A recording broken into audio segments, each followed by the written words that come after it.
तो जैसा कि आप सबको पता है कि जो बाइडेन यूएसए का इलेक्शन जीत चुके हैं। तो इस Joe Biden good good for India, ये हमारा क्वेश्चन है। वीडियो शुरू करने से पहले चैनल को लाइक कर दीजिए, सब्सक्राइब कर दीजिए और शेयर कर दीजिए। ऐसी वीडियोस मैं और लाता रहूँगा आने वाले टाइमों में। सो हम वीडियो चालू करते हैं, ओके। तो जैसे ही रिजल्ट अनाउंस हुआ कि जो बाइडेन बनने वाले हैं यूएसए के नेक्स्ट प्रेसिडेंट, तो नरेंद्र मोदी उन गिने चुने नेताओं में थे जिन्होंने सबसे पहले प्रेसिडेंट को कॉन्ग्रेचुलेट किया और बोला कि हम आगे अपने आने वाले टाइम में एक इंडो यूएस रिलेशनशिप पे ध्यान देंगे। ठीक है, तो ये उनका ट्वीट है, आप देख सकते हैं उनका ट्वीट। और ये नेक्स्ट ट्वीट आप देख सकते हैं कमला हैरिस के लिए, जो कि वाइस प्रेसिडेंट के लिए इलेक्ट हुई हैं। इसमें लिखते हैं मोदी कि हर success is a matter of great pride and inspiration for members of vibrant Indian American community who are a tremendous source of strength for Indo US relationship. तो हम ये देख सकते हैं कि कैसे यूएसए इतना बड़ा इम्पैक्टफुल इंडिया पे करता है। तो और कैसे इंडिया के लीडर्स कंसर्न है यूएस की प्रेसिडेंसी के लिए।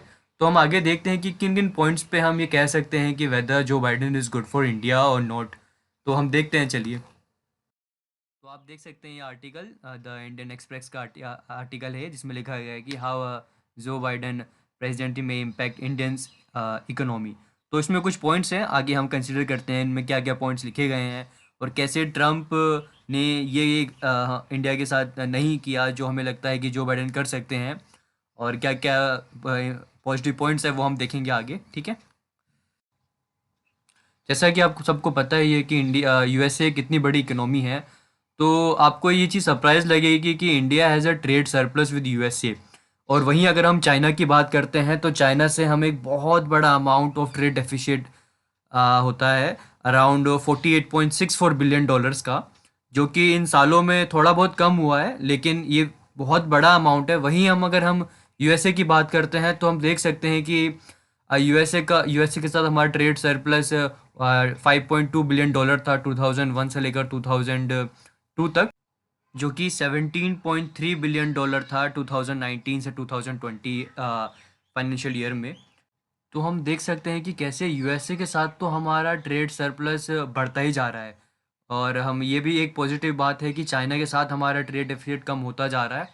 तो कहीं ना कहीं शायद हम किस दिन बैलेंस कर जाएं अच्छा खासा। और ये भी आप देख सकते हैं कि कैसे फाइनेंशियल ईयर 2017-18 में यूएसए के साथ हमारा ट्रेड सरप्लस 21.2 बिलियन डॉलर तक पहुंच चुका था, जो कि अपने आप में एक बहुत अच्छी बात है। और आप सबको पता ही होगा जैसे कि हम यूएसए को हम अपनी क्लोथिंग एक्सपोर्ट करते हैं, और ऐसे कि आपने हाल ही में न्यूज़ में सुना होगा कि कैसे मेडिसिन, एक हाइड्रोक्सोक्लोरोक्विन नाम की मेडिसिन थी, जिसके लिए ट्रम्प ने इंडिया को धमकी तक दे दी थी कि अगर हम उसका एक्सपोर्ट रोक देंगे तो वो कुछ फर्दर एक्शंस लेंगे। आप सबने न्यूज़ में सुना ही होगा।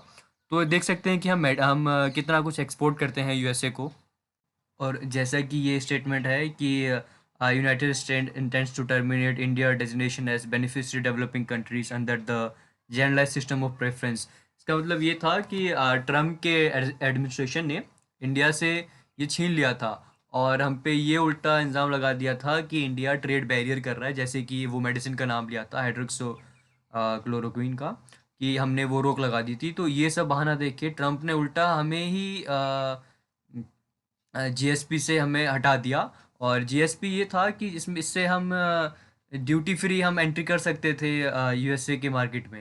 तो एक्सपर्ट्स तो यही कह रहे हैं कि जैसे ही जो बाइडेन प्रेसिडेंट में आएंगे, जो कि ओथ लेने वाले हैं 20 जनवरी को, उसके बाद मे भी पॉसिबिलिटी है कि वो बाकी वापस इंडिया को एज अ बेनिफिशरी रख ले, जो कि इंडिया के लिए बहुत अच्छा है, क्योंकि हमारा तभी हमारा ट्रेड सरप्लस और बढ़ता जाएगा। और ये सब है, तो इसकी वजह से हमें लगता है कि शायद जब Joe Biden as a president होंगे तो इंडिया के साथ ट्रेड रिलेशन अच्छे होंगे। और इंडिया के साथ भी नहीं, बाकी के साथ भी उनके ट्रेड रिलेशन अच्छे अच्छे हो सकते हैं, क्योंकि हमने देखा है कि ट्रम्प कैसे अचानक से कुछ भी फैसला ले लेते हैं। कहीं भी कोई ट्रेड, जैसे ट्रेड वॉर चल रही थी उनकी चाइना के साथ, तो ऐसा कोई एक उनका डिसीजन देख के ऐसा नहीं लगता है कि कुछ वो उन्होंने फ्यूचर का सोच रखा है या फिर फ्यूचर में कुछ उनका एक अलग से स्ट्रेटजी है। तो और वहीं अगर हम जो बाइडेन को देखते हैं तो वो एक बिल्कुल ही रूल्स के साथ खेलने वाले बंदे हैं, कि अगर हम ट्रेड आपको ले रहे हैं तो हम ट्रेड देंगे भी। एक म्यूचुअल रिस्पेक्ट कंट्रीज़ के बीच में रहनी चाहिए। ये जो बाइडेन का बाइडेन की थिंकिंग है। तो हमें लगता है कि ट्रेड में तो मे बी इंडिया और यूएस के रिलेशन अच्छे होने वाले हैं। और ये एक इशू था H1B वीज़ा का, जिसके लिए ट्रम्प बहुत सारे नारे देते थे, जैसे कि अमेरिका फ़र्स्ट और मेक अमेरिका ग्रेट अगेन। ये सब थे जिसकी वजह से इंडियंस को बहुत प्रॉब्लम होती थी वर्किंग वीज़ा लेने में, और उसकी टाइम पीरियड के लिए भी। तो इंडिया ने बहुत सफ़र किया था, इंडिया के लोगों ने मोस्टली, जो कि वहाँ काम करने गए थे या फिर काम कर रहे हैं। तो जहाँ और जैसे ही जो बाइडेन का एडमिनिस्ट्रेशन आएगा, तो लाइकली है कि वो इस इशू को मोस्टली ख़त्म ही कर देंगे, और ये बहुत फ़ायदा होगा इंडिया के लिए। और ये दूसरा है कि जिसमें आप सबको पता है कि यूएस ने कैसे सैंक्शंस लगा दिए थे ईरान पे, और हमें ये भी बोल दिया था कि इनसे कोई कोई भी ट्रेड डील नहीं करेगा। और जिसकी वजह से हमें, आप सबको पता ही है कि यूएस ईरान के साथ हमारा कितना अच्छा रिलेशन है, और हम वहाँ पे एक चाबहार पोर्ट पे भी हमने इन्वेस्टमेंट करा है। तो जब सैंक्शंस लगा दिए थे यूएसए ने, तो हम भी ऑयल नहीं खरीद पाए थे चीप रेट पे ईरान से। और हमारे और ईरान के बीच में रिलेशन थोड़े से वीक हुए थे, जहाँ की उन्होंने ये कहा था कि इंडिया हेल्प नहीं कर रहा है अब कि रेल लाइन बिछाने में, जो कि ईरान के चाबहार पोर्ट से अफ़गानिस्तान तक कनेक्ट करेगा। और तो अब इंडिया वापस डिप्लोमेटिक टॉक्स चल रही हैं। तो यूएस सॉरी इंडिया और ईरान के रिलेशन कुछ हद तक अब सुधरेंगे, और अच्छे होते जा रहे हैं धीरे धीरे।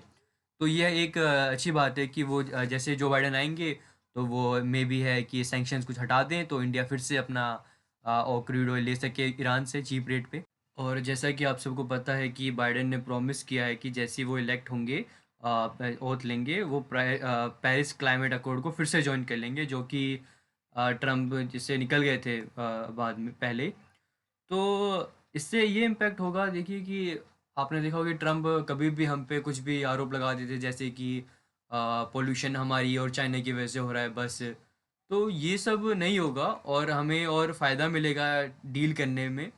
क्लाइमेट को हम सब मिलके वर्ल्ड लीडर्स जब बैठते हैं, तो कोई ना कोई सोल्यूशन ज़रूर निकलता है। और ये एक नेक्स्ट है कि बाइडेन ने बोला है कि he will work with democracies to trade to counter China influence. तो ये तो पक्का है कि चाइना उनके लिए भी एक कंसर्न है, और जो बाइडेन पक्का इसमें कुछ ना कुछ काम करेंगे। ये होगा कि उनका जो एडमिनिस्ट्रेशन होगा, उनका जो वर्क होगा, वो थोड़ा सा स्लो होगा एज़ कम्पेयर टू ट्रम्प जो भी मतलब फटाक से कुछ भी फैसला ले लेते थे, और इतना कुछ वो ध्यान नहीं देते थे आगे फर्दर चीज़ों के लिए। तो ये थोड़ा स्लो देखा जाएगा, but at the end we all know that Biden India के लिए गुड है। और आगे वाले मीटिंग्स जो भी होंगी हमारे पीएम के साथ, तो आगे और ट्रेड बढ़ेगा, और फिर इंडिया के लिए एट द एंड फ़ायदा ही होने वाला है। तो इतना कोई बड़ा कंसर्न नहीं है, क्योंकि हमने कि ट्रम्प अब नहीं रहे, क्योंकि वो अलग बात है कि मोदी और ट्रम्प बहुत अच्छे एक दोस्त थे। और हमें सबको पता है कि यूएसए में हाउडी मोदी हुआ, और इंडिया में नमस्ते ट्रम्प हुआ, और बहुत बड़ी मीडिया कवरेज मिली थी इन चीज़ों को। तो लेकिन सब जो बाइडेन के आने से भी ज़्यादा कुछ बदलेगा नहीं। तो हम देखते हैं आगे कि कितना हमारा रिलेशन और यूएसए के साथ बढ़ता है, और कैसे हम चाइना को यूएसए की हेल्प से काउंटर कर सकते हैं। तो डेट्स ऑल फॉर टुडे। बाकी मैं वीडियोस बनाता रहूँगा ऐसी, और आप इसको लाइक कर दीजिए, शेयर कर दीजिए, सब्सक्राइब कर दीजिए। ठीक है, thank you, have a good day.